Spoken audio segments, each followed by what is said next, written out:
एक दिन पंडित के घर के बगल से गुजर रहे थे एक संत। कहा कि पंडित, तुम कुम्हार को पंडित कहते, तुम क्या बना रहे हो? कहा बाबा चीलम बना रहे, चीलम। कहा चीलम क्यों बनाते हो? अरे सुराही बना, सुराही गर्मी है। वे कह के तो निकल गए, कह करके निकल गए, लेकिन उनके मन मस्तिष्क में बात घूमने लगा। उनकी पत्नी कहा कि जब महात्मा ने कहा तो सुराही बनाइए। जैसे उनका विचार बदला तो मिट्टी से आवाज आया, अरे पंडित तुम्हारा तो विचार ही बदला, मेरा तो जीवन बदल गया। तुम्हारा तो सिर्फ विचार बदला, मेरा जीवन बदल गया। तुम चीलम बनाता तो उसमें लोग गाजा दे करके, कंकर दे करके, आग दे करके मेरा भी कलेजा जलाता, जो पीता उनका भी कलेजा जलता। अब तुम सुराही बनाने के लिए जा रहे हो, अब मेरा भी हृदय ठंडक, इनका जल जो पिएगा उनका भी हृदय ठंडक। यानी विचार बदला, जीवन बदल गया। इसीलिए कहते विचार को बदलिए। विचार बदलेगा कहाँ? संसार में हम मनुष्य हैं विवेकशील प्राणी, लेकिन विवेकशील प्राणी होते भी हम लोगों का विवेक कहाँ मर गया पता ही नहीं चलता। 8 दिन आप भूखा रखिए गौ माता को, एक छिटा मछली दे दीजिए, खाएगी? भूखा मर जाएगी, नहीं खाएगी, वो नहीं खाएगी। बाघ को आप 15 दिन साथ के रखिए, 1 महीना साथ के रखिए, 6 महीना साथ के रखिए पिंजरा में, हरी हरी घास दीजिए, कभी नहीं खाएगा, क्योंकि जानता है कि मेरा भोजन मांस है। वो जब भी खाएगा तो मांस ही खाएगा। लेकिन हम मनुष्य विवेकशील प्राणी है, 4 खान 84 लाख योनि में सबसे श्रेष्ठ हैं, लेकिन हम लोगों का विवेक कहाँ समाप्त हो गया पता ही नहीं चलता। इसीलिए मैं पढ़ा था एक दिन जीवन स्वास्थ्य नामक पुस्तक में, ये संसार में मनुष्य जो चौथा प्रकार का शुगर है बिना विवेक का, जिनके अंदर में विवेक नहीं है, जो सत्संग भजन में नहीं आते हैं उनको विवेक होता भी नहीं है। विवेक होता है सत्संग में विष्णु देते पाठ में, बिनु सत्संग विवेक न होई, राम कृपा बिनु सुलभ न सोई। ये सुलभता से प्राप्त नहीं होता है, और सत्संग के शरण में नहीं आएंगे तो विवेक नहीं होता। नहीं तो आहार, निंद्रा, भय और मैथुन, ये 4 चीज पशु, पक्षी, कीट, पतंग और मनुष्य में समान है। एक ही विशेषता है विवेक, और कोई विशेषता नहीं, एक ही विवेक। लेकिन जो सत्संग के शरण में नहीं आते हैं उनका विवेक देखिए कैसे मर गया। वे खाएंगे क्या? मांस मछली खाएंगे, अंडा गंडा खाएंगे। कठी के बारे में आप लोग सुने होंगे, एक बार पानी उबला था कुछ साल पहले, कोरोना काल से बहुत पहले की घटना। कठी जहाँ पानी उबला था उसी परिवार में मेरा सत्संग हो गया। मेरा सत्संग हुआ तो मैं दरवाजे पानी उबड़ा था, ऐसा रोड के साथ सत्संग कर रहे, सत्संग करने के लिए मैं और अरुण बाबा मसहाका और आचार्य श्री वर्तमान आचार्य जो है कुप्पा घाट के, उनके ड्राइवर रमेश बाबा, हम तीनों गए सत्संग करने के लिए। दरवाजे पर हम लोग सत्संग कर रहे हैं और आंगन में बोवारी को काट रहा है, मछलियों को काट रहा है। एक मछली को काटा तो उसे निकला पैखाना, और दूसरा मछली को जैसे काटा उनसे आदमी का अंगूठा निकला, आदमी का अंगूठा, कांगुरिया उंगली का अंगूठा निकला, ये नाखून सहित उससे निकला। तब चिल्लाया बच्चा, तब तक आरती हो गई तो हम लोग भी गए तो देखे। आप सोचे अब पैखाना जो खाता मछली वो कौन खाता है? मनुष्य खाता। यह तो मांस मछली खाने वाले को चौथा प्रकार का शुगर बताया उसको किताब में, जीवन स्वास्थ्य नामक किताब में लिखा हुआ था। पहला शुगर डोम घर भाई जो रास्ते की गंदगी करे सफाई। रास्ते जैसे शुगर को खान से निकालेगा, रास्ते के जितना गंदगी होगा खाते हुए आगे बढ़ेगा। कहा पहला शुगर डोंगर भाई जो रास्ते की गंदगी करे सफाई, और दूसरा शुगर मीन है भाई जो पानी की गंदगी करे सफाई। पानी में कोई पैखाना कर दो वो खाएगा, थूक खकार फेंक दीजिए नोच नोच करके बड़े चाव से खाता है। मुर्दा फेंक दीजिए, गाय माल भैंस बकरे कुत्ता को फेंक दीजिए, नोच नोच करके खा करके सारे गंदगी को साफ करेगा, नहीं तो पानी जहर हो जाएगा। एक दिन मेरा चचेरा भाई शिक्षक है, उन्होंने कहा कि भाई आप जो प्रचार करते हैं मछली नहीं खाने के लिए, हम मछली नहीं खाएगा तो मछली खा जाएगा लोग को। मैंने कहा आपके लिए नहीं बनाया मछली खाने के लिए भाई साहब, ये तो पानी की गंदगी साफ करने के लिए बनाया। जो पानी की गंदगी साफ करेगा तो जहर पानी में हमारे पशु पक्षी पिएंगे तो मरेंगे नहीं, उनके लिए परमात्मा ने बनाया है। बड़े मछली छोटे मछली को खाते नहीं व्यवस्था उनका, आपको खाने के लिए नहीं बनाया। ये दूसरा प्रकार का शुगर है जो मछली खाते हैं वो गंदगी को साफ करते हो, गंदगी खाने वाले वो खा जाते हैं। और तीसरा शुगर है मुर्गा मुर्गी भाई जो गली कुची की गंदगी करे सफाई, माता बांध के जुटन फेंकेगा, अन्न फेंकेगा, कीड़ा पेटड़ा जो उसमें होगा कीड़ा मकोड़ा वो चुन चुन करके मुर्गा मुर्गी खाता। और चौथा शुगर मनुष्य है भाई जो तीनों को करे सफाई। वो सुगरों खाएगा, मछलियों खाएगा और मुर्गों मुर्गी खाएगा। ये चौथा प्रकार का सुगर मनुष्य है भाई, जो तीनों को करे सब भाई। ये तो ये विवेक कहाँ मर गया। कबीर बाबा कहते मांस मछलियां खात है, सुरा पान का हेत, सो नर जड़ से जाएंगे जैसे मूली के खेत। आप लोग किसान है ना, सब किसान है। मूली को उखाड़िएगा तो सिर पास से उखड़ जाता, एक वो सिर खेत में नहीं रहेगा। कहा जड़ से, धर्म के क्षेत्र से जड़ से सदा के लिए उखड़ जाएंगे जो मांस मछली खाएंगे। उनका क्या हाल होगा जानते हैं? जो हाल रावण के परिवार का हुआ, क्योंकि वो भी मांस मछली मदिरा खाने वाला था। जो हाल कंस के परिवार का हुआ, कंस का हुआ, वही हाल होगा। जो हाल यहाँ अंग्रेज का हुआ हाल फिलहाल में, वही हाल उन व्यक्ति का होगा। किस व्यक्ति का? जो धर्म के क्षेत्र से उखड़ जाएंगे, बचाने वाला कोई नहीं मिलेगा। नहीं तो धर्म के क्षेत्र में रहिए, धर्म का काम करते रहिए, तभी जीवन सफल सार्थक होगा। नहीं तो ये जीवन सफल सार्थक होने वाला नहीं है। और ऐसे व्यक्ति लोग क्या कहेंगे? इत सत्संगी के सत्संग से। मैं कहता हूँ किसी के देह में आग लग गया और वो हॉस्पिटल गया तो डॉक्टर हॉस्पिटल छोड़ के भाग जाएगा? इलाज का सिनेमा घर में होगा? नहीं, हॉस्पिटल छोड़ के भागेगा नहीं।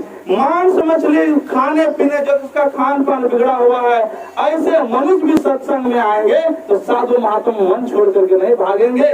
क्यों नहीं भागेंगे? आपका भी इलाज करेगा, क्योंकि साधु महात्मा मन के इलाज करते हैं और तन के इलाज डॉक्टर करते हैं। आपका जो मन बिगड़ गया खान पान के चलते, यहाँ आइएगा तो आपका इलाज होगा। सत्संग सुनिएगा तो आपका इलाज होगा। चलिए आप खा पी लिए, कोई बात नहीं, ये सत्संग गंगा है, यहाँ आइए पवित्र हो जाइएगा। भागलपुर जब हम लोग जाते हैं पानी भरने के लिए, गंगा जी नहाने के लिए आप लोग जाते हैं तो देखिएगा बड़े बड़े शहर का नाला का मुंह है गंगा जी में। यहाँ तक जो लेट्रिन का गटर का भी पानी जो है वो है गंगा जी में। तो गटर का पानी, नाला का पानी वो उसमें मिल जाता तो क्या, जो गंगे हो जाता। लोग पानी पीता भी, छीटा भी लेता है, नहा करके घर भी भर के लाता है, गंगा हो जाता है, क्योंकि उसमें मिल गया तो पवित्र हो गया। इसीलिए आपका यदि खान पान बिगड़ा है, ये सत्संग रूपी गंगा में आप आकर के नहा लीजिए, संत महापुरुषों की अमृत वाणी को सुन लीजिए, आप भी पावन पवित्र हो जाएंगे। और ये पावन पवित्र बहुत न हुआ, उंगली मार डाकू भी पवित्र हो गया। आप लोग जानते हैं वाल्मीकि हत्यारा था, वो भी पवित्र हो गया। साधु के शरण में आने से कैसा बिगड़ा हुआ आदमी भी सुधर करके वे अमर हो गए हैं, मर करके। इसीलिए पाठ में आप लोग सुन रहे थे, सुनी समझई जन मुदित मन, मज्जहि अति अनुराग, लहाही चारि फल अछत करो साधु समझ प्रयाग। सुनने से ही सब कुछ मिलता है। ये सत्संग सुनने के लिए आते हैं, मेला देखने के लिए जाते हैं, सत्संग सुनने के लिए आते हैं। डॉक्टर का सुनेंगे तो डॉक्टर हो जाएंगे, इंजीनियर का सुनकर के लोग इंजीनियर हो जाते हैं, वकील का सुनकर के वकील हो जाते हैं। उसी तरह से साधु महात्मा को सुनेंगे, साधु संत हो जाएंगे। सुनने का बड़ा प्रभाव है। आज तक जो कुछ बना है तो सुन करके तो बना है। इसीलिए सत्संग सुनने से 4 फल की प्राप्ति हो जाता है। कौन कौन? सबसे पहले अर्थ में होता है धन, धन संपत्ति बढ़ जाता है। तो ये सत्संग करने वाले का धन संपत्ति कैसे बढ़ जाता है? सच में तो बढ़ जाता है। आज मैं 5 करोड़ का आश्रम बना रहा हूँ, 5 करोड़ का। यदि मैं साधु लेन में नहीं आता ना तो सपना भी नहीं देखता कि 5 करोड़ का आश्रम बनाना। 8.25 कट्ठा के कैंपस में बन रहा है आश्रम विशाल। ये किनके प्रताप से? इनके प्रताप से, ये सत्संग के प्रताप से बन रहा है और बनेगा भी। ये सत्संग में धन की बढ़ोतरी हो गया कि नहीं? जबकि मैंने नौकरी छोड़ा, घर बार छोड़ा है, सब कुछ छोड़ दिया, मेरा आपको ही नहीं है। जिस दिन मैंने शपथ लिया था, संन्यास लिया था, आधा घंटा तक शपथ दिलाया था हमको, और संन्यास तो तुरंत दे देते, लेकिन मुझे संन्यास में आधा घंटा लगा था, क्योंकि विद्वान महात्मा दे रहे थे संन्यास। आधा घंटा लगा, नेट शपथ दिलाया था। और उस शपथ में मुझे याद है, कहा आज से वसु वेद कुटुंबकम, यानी कि जो सन्यासी होते हैं पूरे संसार के होते हैं, पूरे संसार उनका है।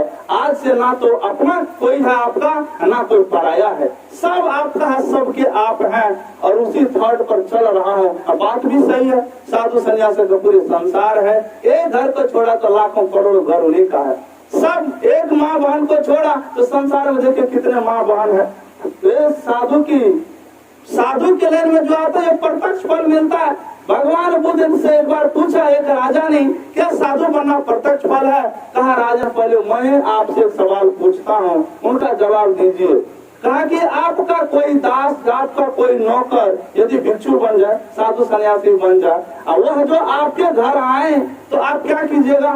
तो कहा मैं उनका आदर करूंगा, सम्मान करूंगा, सेवा करूंगा, कि जानते हुए कि ये मेरा नौकर था, इससे पहले ये मेरा नौकर था, तो मेरा दास था। कहा हाँ, जानते हुए कि ये मेरा दास था, क्योंकि अब ये साधु के भेष में है, सन्यासी के भेष में है, इसीलिए मैं उनका आदर करूंगा, सम्मान करूंगा, सेवा करूंगा। का यही प्रत्यक्ष फल है साधु बनना, यही प्रत्यक्ष फल है साधु बनना। जानते हुए कि ये मेरा नौकर चाकर है, फिर भी आप उनका सम्मान करेंगे, यही प्रत्यक्ष फल है। तो मैं कह रहा था 7 जन्म के पुण्य से सत्संग सुनने में अच्छा लगता है, और नहीं तो सबको अच्छा नहीं लगता सत्संग सुनने में। सत्संग सुनने में जब सबको अच्छा लगता है, जहाँ जगह मिलता है इस कोचिंग सेंटर में, जगह नहीं मिलता, सरवन बाबू के दरवाजे पर जगह नहीं मिलता। ऑर्केस्ट्रा हो जाए तो स्कूल भर जाएगा, लेकिन यहाँ पर जगह नहीं मिलता। यहाँ पर कौन व्यक्ति आएंगे? आप देखिएगा जिनके दिल में पुण्य होगा वही आएंगे।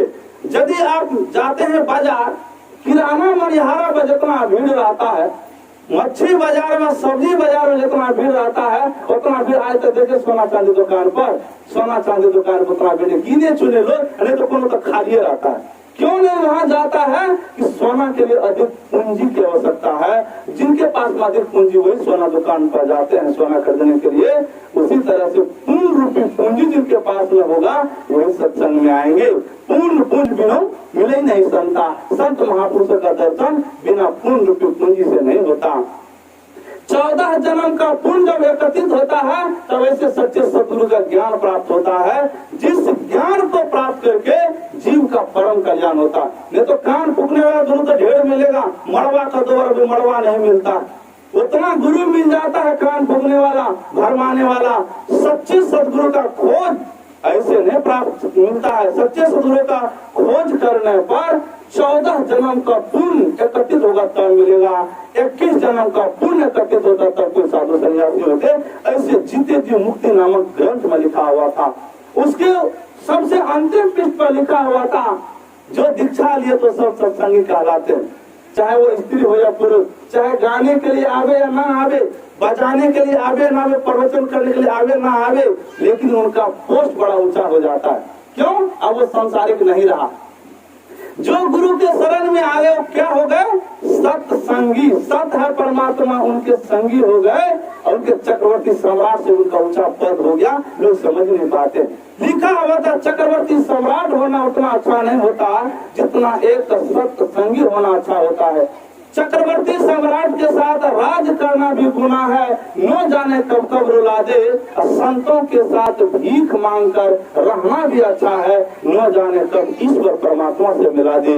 ईश्वर परमात्मा से मिलाने का काम संत महापुरुष करते हैं। चक्रवर्ती सम्राट के पद पर यदि सुख होता तो भगवान बुद्ध के जीवन चरित्र को पढ़ करके देख लीजिए। अकेला पुत्र था, पिता हर तरह से प्रयत्न कर लिए कि चक्रवर्ती सम्राट बनाऊंगा, और उसी काबिलियत भी था उनमें, लेकिन उन्होंने चक्रवर्ती सम्राट के पद को लात मारा। लात मार करके ध्यान करने के लिए गए और सब परमात्मा को खोज लिए और सात परमात्मा के आत्म साक्षात्कार कर लिए। इसीलिए हम लोगों को ये उत्तम शरीर मिला है, किसके लिए? गुरु का भजन करने के लिए। अभी पाठ तो बहुत लंबा, 2 घंटा में समाप्त होने वाला नहीं है, और मैं बहुत दिन के बाद आप लोगों के बीच आया हूँ। और फिर कब मुलाकात होगा मुझे पता नहीं, इसीलिए मनुष्य पा करके करना क्या है, मैं ये थोड़ा देर चलता हूँ। कबीर बाबा के यो तो कबीर साहब ने हम लोगों को कहा कि सत्संग करने के लिए करो सत्संग धर्म घर टूटे। लेकिन सत्संग करने से कौन सा भरम हो गया हम लोगों को? सचमुच हम लोगों को भरम हो गया। क्या भरम हो गया जानते? संसार में धन को, दौलत को, बाल बच्चे को, दुकान मकान को, खेत खलिहान को हम लोग क्या समझते हैं? शाश्वत। शाश्वत यही असली है, लेकिन ये शाश्वत नहीं, सहारा है। और गुरु भगवान को जो शाश्वत उनको सहारा मान लिया, चले चले भगवान के कृपा, भगवान के सहारे, गुरु के सहारे, तो गुरु भगवान सहारा है। सहारा धन दौलत है, सहारा तो बाल बच्चे हैं, सहारा तो मकान दुकान खेत खलिहान है। ये सहारा है जिनको हम शाश्वत समझ लिए। इसीलिए कबीर बाबा कहते हैं करो करो सत्संग भरम गढ़ टूटे। ये भरम का जो गढ़ लग गया ये टूटेगा, ये छूटेगा। नहीं करेंगे तब क्या होगा? कहते बिनु सत्संग किए दुख पावे, अब पकड़ी पकड़ी जम लूटे। करनी देखा जाता है मरने के समय में, अंत समय में जम लूटेगा। कबीर बाबा दूसरी जगह लिखते हैं, जो आए हैं सो जाएंगे, राजा रंक फकीर, एक सिंहासन चढ़ी चले, एक बंधे जंजीर। तो कौन जंजीर में बंध के जाएंगे और कौन विमान पर बैठ करके जाएंगे? तो भगवान श्री कृष्ण से पूछते हैं अर्जुन जी महाराज की, हे पार्थ, जब ये संसार मरण धर्मा है, सबको यहाँ से मर मर करके जाना है, तो क्या सत्संग, क्या भजन, क्या शुभ कर्म? का हे पार्थ, जाना तो सबको है लेकिन जाने में भेद है। का क्या भेद है? तो बड़ा सुंदर उदाहरण देकर के समझाया है, आप लोग भी समझ जाइएगा। भगवान श्री कृष्ण कहते हैं बिल्ली को देखो, बिल्ली को, बिल्ली जब चूहा पकड़ती है तो क्या करती है सबको पता है, तब तक पटक पटक कर मारती है जब तक चूहा का प्राण अंत नहीं हो जाता। तो मुंह से हिला डोला देखेगा, प्राण तो नहीं इसमें, जीवित तो नहीं, देखेगा वो मुड़ी तुड़े नहीं डोलाता है, तब दांत और मुंह से दबा करके गली में जाकर के रखेगा अपना हार के लिए। और उसी बिल्ली को आप गौर कीजिएगा, अपने बच्चे को भी, बिल्ली भी अपने बच्चे को उठाती है। कभी देखा देखो पटकनिया मारते हुए, एक को पटकनिया नहीं मारती, वही मुंह वही दांत आराम से उठा करके एक स्थान से दूसरे स्थान रख आती है। कहा कि हे पार्थ, जो जीवन में सत्संग करेंगे, भजन करेंगे, सुमरन सेवा करेंगे, तो जैसे बिल्ली अपने बच्चे को आराम से ले गए एक स्थान से दूसरे स्थान, उसी तरह से देव के दूत आएंगे, विमान पर बैठा करके जीव को भगवान के धाम ले आएंगे। और जो सत्संग भजन से दूर रहेंगे, तो जो हाल चूहा का हुआ है वही हाल उस जीव का कौन करते? जम के दूत। पहले कहते प्रेम से चलो, जाना नहीं चाहते, मोह माया ममता के चलते, तो जम कुटता है तो लोग कहते माया छूटता है, माया छूटता है। अंत में जम की कुटाई होता है, आंख से आंसू जा रहा है, टुकुर टुकुर देख रहे, बोल नहीं पा रहे कि जम कुटाई कर रहा है। इसीलिए कहते हैं जम कुटता है, लोग कहते माया छूटता है। जब भजन नहीं करेंगे तो यही हाल करेगा जम के दूत। अब आप लोग अपने अपने हृदय पर हाथ रख करके एकांत में विचारिएगा, आपको क्या करना, कैसे जाना। जाना तो है, इसमें कोई संशय नहीं है, एक दिन जाना है, लेकिन कैसे जाना है?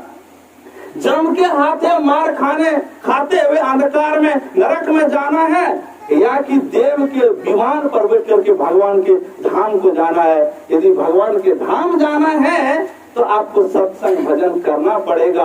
और जो जम के हाथे मार करके नरक जाइएगा, दुख जिनको प्रिय है, वो सत्संग भजन से दूर रहिए, कोनो बात नहीं, उनके लिए स्वतंत्र है। क्योंकि संसार को भगवान ने कर्म प्रधान बनाया, कर्म प्रधान विश्व करी राखा, जो जस करे तस फल चाखा। एक के लेन में पूरे विश्व को बांध दिया, जो जैसा कर्म करेंगे भगवान वैसा ही फल उनको देंगे। क्योंकि जन्म मरण, सुख दुख और शुभ अशुभ ये भगवान अपने हाथ में रखे, हम लोगों से कर्म करने के लिए स्वतंत्र छोड़ दिए। सत्कर्म करें कि अपकर्म करें, पाप कर्म करें या कि आप शुभ कर्म करें, ये आप पर छोड़ दिया, स्वतंत्र छोड़ दिया। जो करे भगवान दृष्टा के रूप में देख रहा है और सबका फल एक दिन मिलेगा। इसीलिए कहा करो सत्संग भरम घर टूटे, बिनु सत्संग किए दुख पावे, पकड़ी पकड़ी जम लूटी। अंत में जम लूटेगा, सत्संग नहीं करेंगे। और सत्संग करेंगे तब क्या होगा?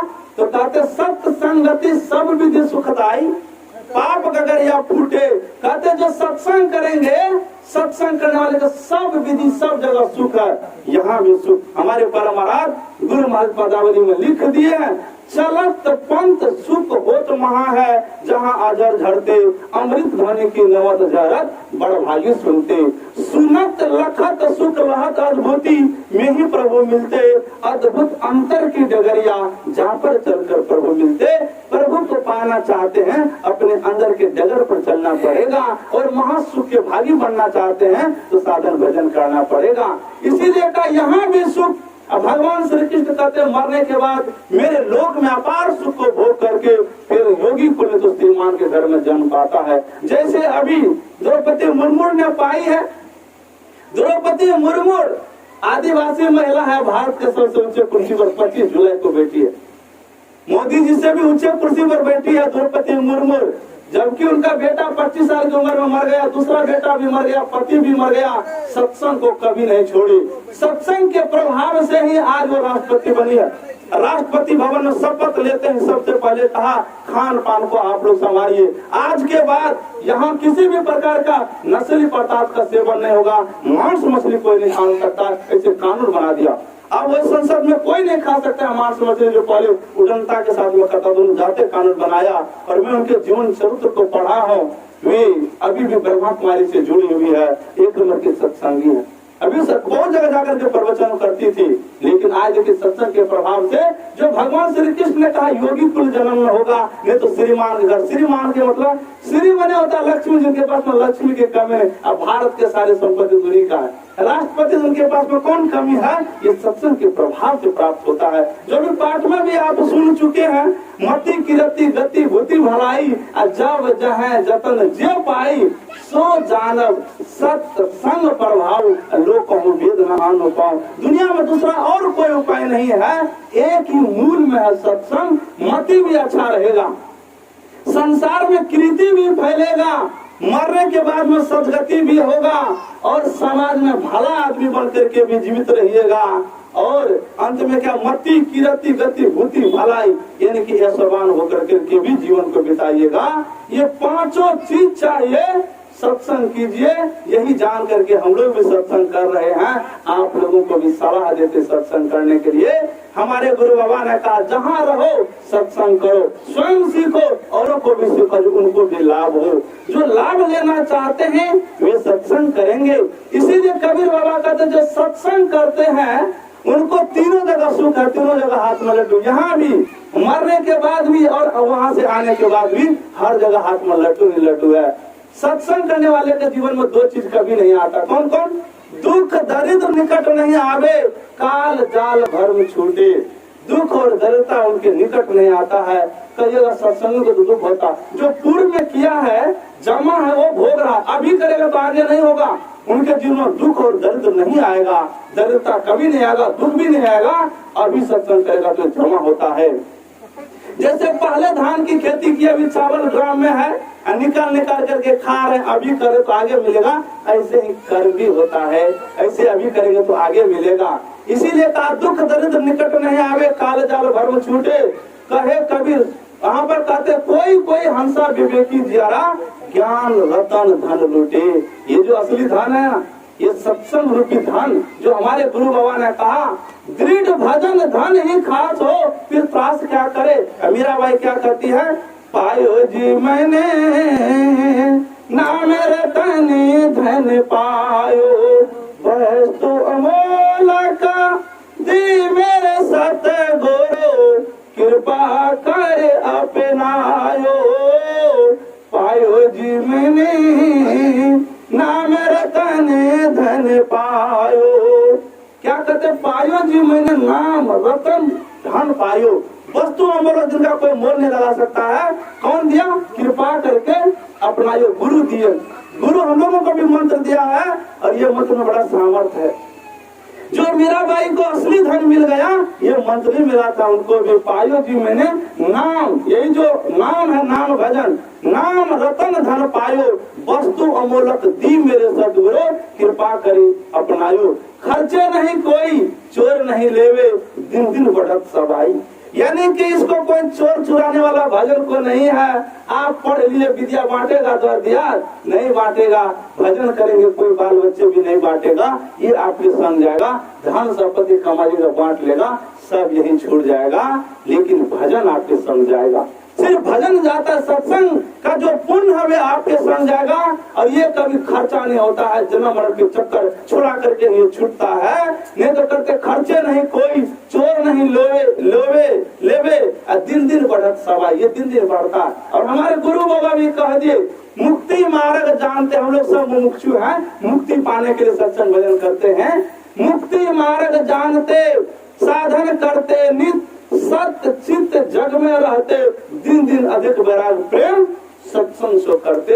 अधिक वैराग होता है, यानी संसार से आसक्ति छूटता है और परमार्थ की ओर लगता है। कैसे, जैसे हमारे माता बहन कोई कुमारी है जिनका विवाह नहीं हुआ, तो उनको कोई पूछेगा बेटी तुम्हारा घर कहाँ है, तो पिता के एड्रेस तुरंत बताएगा मेरा यहाँ घर है। और जब सिंदूर दे दिया चुटकी, तब कहाँ घर बताएगा, ससुराल, पिया के घर को अपना घर बताएंगे। पिया के घर जाने में क्या होता है, वहां जाने पर तो याद छूट जाता है माँ बाप का, भाई बहन का, अड़ोसी पड़ोसी का नहीं छूटता। बहुत दिन तक पिया के घर में रहते, रक्त पर जाति, बाल बच्चे हो जाता है, धीरे धीरे नहरा का ख्याल छूटता है और पिया के यहाँ प्रेम पुष्ट होता, तब उस घर को अपना मानती है, तुरंत नहीं मानती है। उसी तरह से ध्यान भजन करेंगे तो आपको पता चलेगा ये संसार हमारा आपका अपना घर नहीं है, हमारा घर तो पिया परमात्मा का घर ही हमारा आपका असली घर है। धीरे धीरे यहाँ के ख्याल छूटेगा और परमात्मा का प्रेम पुष्ट होगा, धीरे धीरे होगा। सत्संग करते रहेंगे तब होगा, एक दिन में नहीं होता है, इसके लिए बहुत दिन तक सत्संग करना पड़ता है। जैसे नहरा का ख्याल छोड़ने के लिए बहुत वृद्ध हो जाते तो भी माता को नहरा के तरफ ख्याल रहता है, बहुत दिन तक बाद में छूट जाता है, धीरे धीरे छूट जाता है। उसी तरह से बहुत दिन तक सत्संग करेंगे, ध्यान करेंगे, भजन करेंगे, तब संसार का ख्याल छूटेगा और परमात्मा का प्रेम पुष्ट होगा, परमात्मा की ओर आपका ख्याल लगेगा। इसीलिए कहा जब ख्याल लगेगा तब क्या होगा, कहे कबीर सुनो हो धर्मदासा, जन्म मरण भय छूटे। जैसे यहाँ का ख्याल छूटा, जन्म मरण का चक्र छूट गया। इसीलिए भी आप लोग सुन रहे थे, अर्थ मिलता है सत्संग करने से, धर्मात्मा हो जाते सत्संग सुनने से। तब रहा काम, तो काम किसको कहते हैं, संसार में बहुत काम है। मेरी माता जी कभी काम को काम नहीं कहती है, वो कहती मैं जा रहा हूँ रोजगार करने के लिए। तो मैंने कहा दुनिया के लोग कहता है काम, तू कहती है रोजगार। कहा कबीर साहब की वाणी आपने सुने हैं, कहते हैं काम काम सब कोई कहे, काम न चिन्हे कोई, मन की जेती कल्पना काम कहावे सोए। मन की जितनी इच्छा ये सब काम है, ये मन की इच्छा काम है, ये संसार का काम रोजगार है। इसीलिए कहते हैं सत्संग करने वाले का कामना समाप्त हो जाता है। एक कांटा पैर में चुहे तो पूरे शरीर को हिला देता है, और मन में कितने कामना रूपी कांटा चुभा हुआ है पता ही नहीं चलता। एक पूरा होता नहीं कि उतना कई कामना मन में है, लेकिन सत्संग करने वाले की इच्छा खत्म हो जाता। इसीलिए कहते चाह गई चिंता मिटी, मनमा बेपरवाह, जाहि को कछु नहीं चाहिए वही साहिंसा, वो साहिंसा हो जाता है और अंत में मोक्ष मुक्ति भी मिल जाता। इसीलिए कहा मंजन फल देखिए तत्काला, काक होए पिकू बको मराला। मंजन फल देखिए तत्काल, तत्काल फल देने वाला।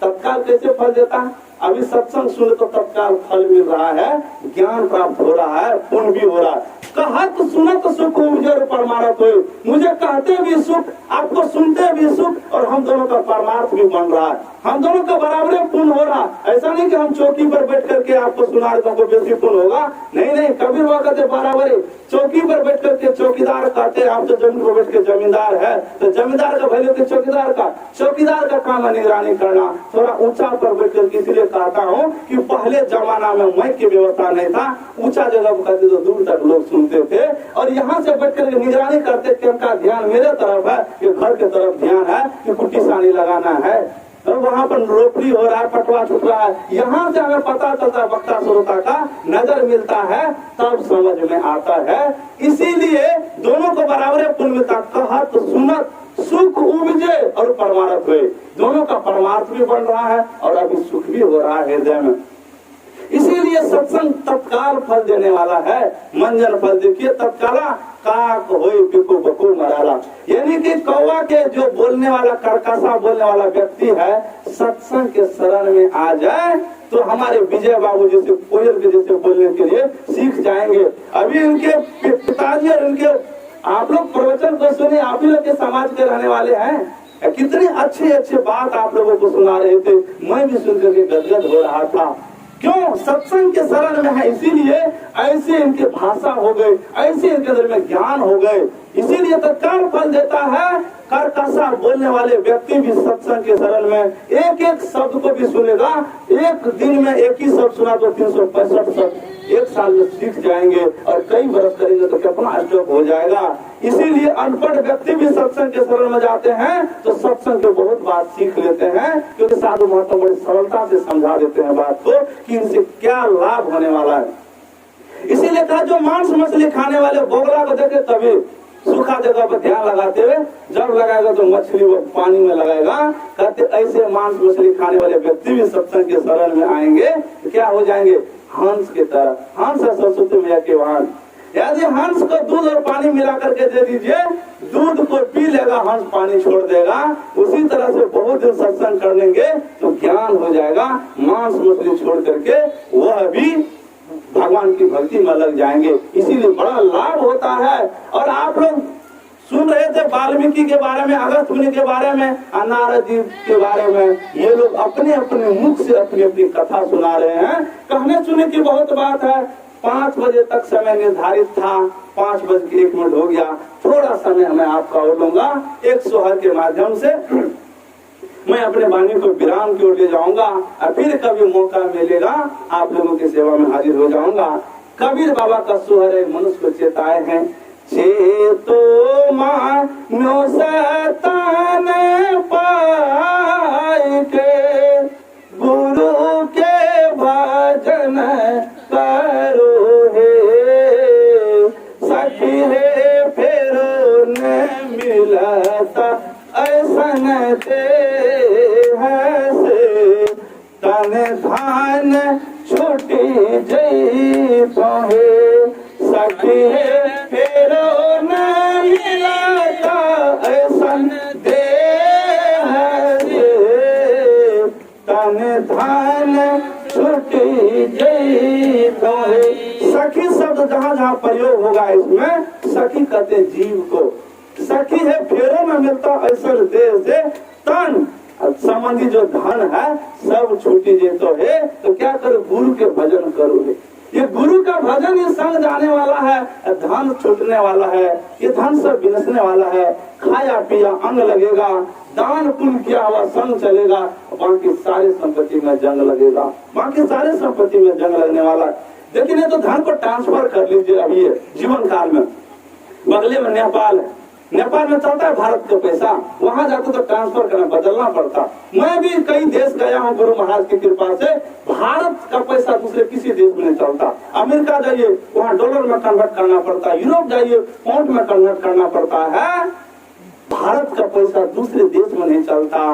ये शरीर का देश भारत है, लेकिन हम शरीर नहीं, शरीर में रहने वाले जीव आत्मा है, जीव है। तो जीव अपना देश में जब जाएगा, अपना देश में ये धन संपत्ति नहीं चलता है। हमारे गुरुवा लिख दिए, अभी सुना रहे थे आपको पूर्वक्ता। गुरु महाराज कहते ये हमारा आपका देश नहीं है। जन लिपटो रे प्यारे जग परदेसवा, सुख कछु हुआ नहीं। शुद्धि करो प्यारे हो अपन देश के, जहाँ कलेश कछु नहीं। कहते वहाँ के शुद्धि करो, ख्याल करो जहाँ लेस मात्र दुख और कलेश नहीं है। वो कहाँ है, निज काया गढ़ में एन महल हुई, अपन घर पत पाई। अपने ही अंदर में वह महल है, घर है। और पथ कैसे पाएंगे, चलो चलो यही पथ, हाकत दृष्टि रथ धनी सतगुरु बतलाए। धन है सतगुरु जो ये रास्ता बता दिए हम लोगों को दृष्टि साधन करने के लिए। दृष्टि साधन के रूपी रथ पर चढ़ करके हम अपने घर में प्रवेश कर सकते हैं। और वहां जाने के लिए धन को ट्रांसफर करना पड़ेगा। ये धर्म करके, ध्यान करके, सत्संग करके, दान करके धन को ट्रांसफर कर लीजिए। नहीं तो जो हाल राजा श्वेत को लिखा हुआ सत्संग योग में, वही हाल हम सबों का होगा। अपने शरीर का मांस खाना पड़ेगा, दान पुण्य नहीं कीजिएगा तो। दान पुण्य करके ट्रांसफर कर लिए तो वहाँ भूख और प्यास नहीं लगेगा। जीवन काल में सत्कर्म कर लीजिए, धर्म कर लीजिए, सत्संग कर लीजिए, नहीं तो वहाँ तो भूख प्यास सताएगा। इसीलिए महात्मा ने बड़ा अच्छा कह दिया, दान पुण्य किया वह संग चलेगा और बाकी सारी संपत्ति में जंग लगेगा। छोड़ करके जाइएगा ना तो आपके पीछे वाले कैसे खा के समाप्त करेगा, जैसे लोहा को जंग खा करके समाप्त करता है लकड़ी को घून, उसी तरह से आपका कमाया हुआ धन आपके पीछे वाले खा के खत्म करेगा। नहीं तो सत्संग भजन में लुटा दीजिए और यहाँ से चल जाइए। एक दिन तो जाना है, इन्हें का तो सब लुटा दे 10वां हिस्सा। 100 टका कमाई तो 10 टका निकाल के रखिए। 1 लाख कमाइए तो 10,000 घर में लगा दीजिए। धन संपत्ति कभी नहीं घटेगा, बढ़ते ही रहेगा। जो लगाया सो उनका बड़ा। इसीलिए कबीर बाबा कहते हैं गुरु का भजन ही संग जाता है, तन और धन ये सब छुट्टी तो है। ये 5 तत्व से हम लोगों का शरीर मिला हुआ। आज मैं आपको भगवान का भी दर्शन करा देता हूँ। इस संसार में 5 तत्व है, मिट्टी पानी अग्नि हवा और आकाश। शरीर भी 5 तत्व से बना है, मिट्टी पानी अग्नि हवा और आकाश। और ये 5 तत्व से भगवान का दर्शन कैसे होता है? भगवान में 5 शब्द है, भ गो वो आकर न। भ से होता है भूमि धरती, ग से होता है गगन आकाश, और ओ से होता है वायु हवा, आ से होता है अग्नि और न से होता है नील ये पांचों तत्व का दर्शन कर लीजिए, भगवान का दर्शन हो गया, ये भगवान का दर्शन हो गया। श्री सदगुरु महाराज की जाए। इसीलिए कबीर बाबा कहते हैं पांचा ही तत्व के पिंजड़ा से अधिक सुहावन लागई है, सखी है नखा सीख भर लबिकार से, हंसा बिना कोई न राखे, सखी है नखा सीख भर लबिकार से, हंसा बिना कोई न राखे। ये पांच तत्व से बना हुआ क्या है? पिंजड़ा है, पिंजड़ा। अब पिंजड़ा से जिस दिन सुगा निकलेगा ना तो कोई नहीं रखेगा, ना तो एक महला में रखेगा, ना दो महला, ना 5 मंजिला, ना झोपड़ी में रखेगा। तब कहेगा ले चलो ले चलो, तब सब दुश्मन हो जाता है, कर कुटुंब अपना पराया सब दुश्मन हो जाता है। तब क्या कहते हैं? जल्दी अब ले चलो।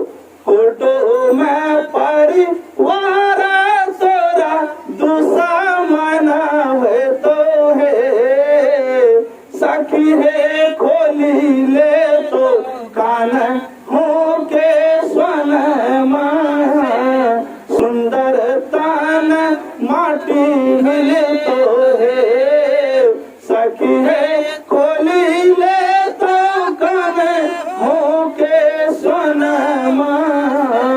सुंदर तान माटी मिले तो है, चेतो मनुष्यतन पाई के गुरु के भजन करो है, सखी है फेरो न मिलता ऐसन देह से, तन धन छुटी जैत है।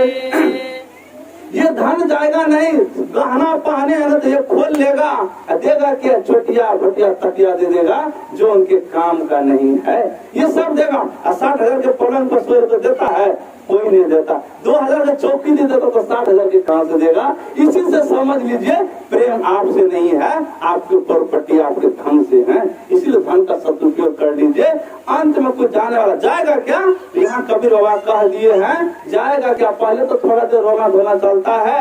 घर में रोबाता सुंदर नारी से, दुआरी तक माई रोबे, सखी है भैया जे रोबे, समय साल घाट तक तन जारी घर आवे, सखी है भैया जे रोबे, समय सान घाट तक तन जारी घर आवे।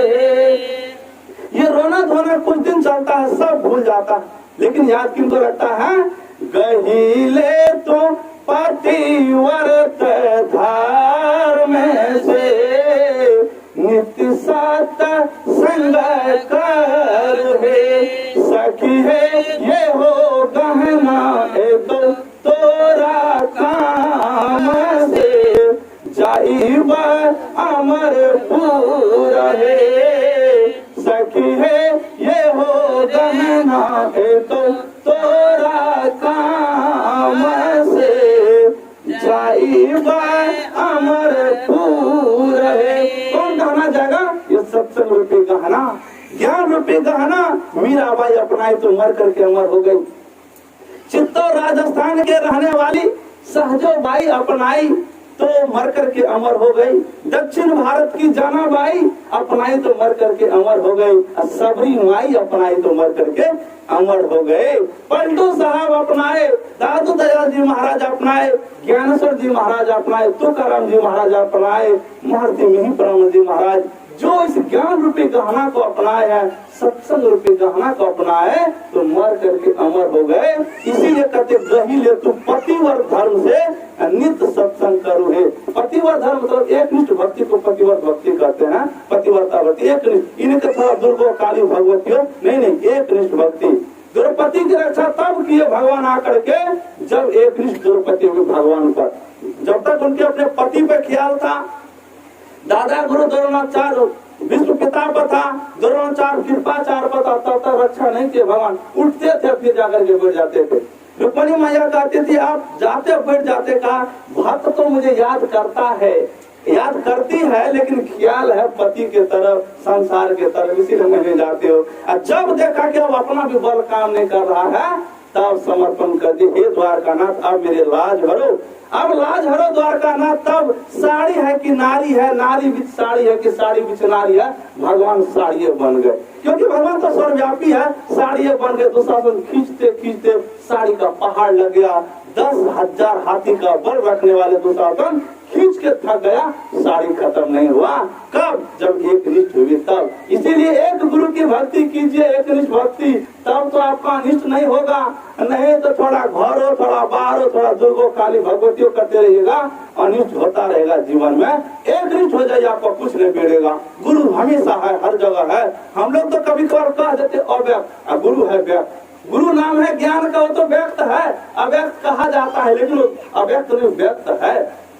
गुरु हमेशा रक्षा करते हैं, इसीलिए गुरु का भजन कीजिए, ये आपके संग जाने वाला है। यही बात संत कबीर साहब कहते हैं, साहिब कबीर सोहर गावल, गावी के सोना बल है, सखी है फेरो न मिलता एहन अवसर, गुरु के भजन करो हे, सखी है फेरो न मिलता एहन अवसर, गुरु के भजन करो हे।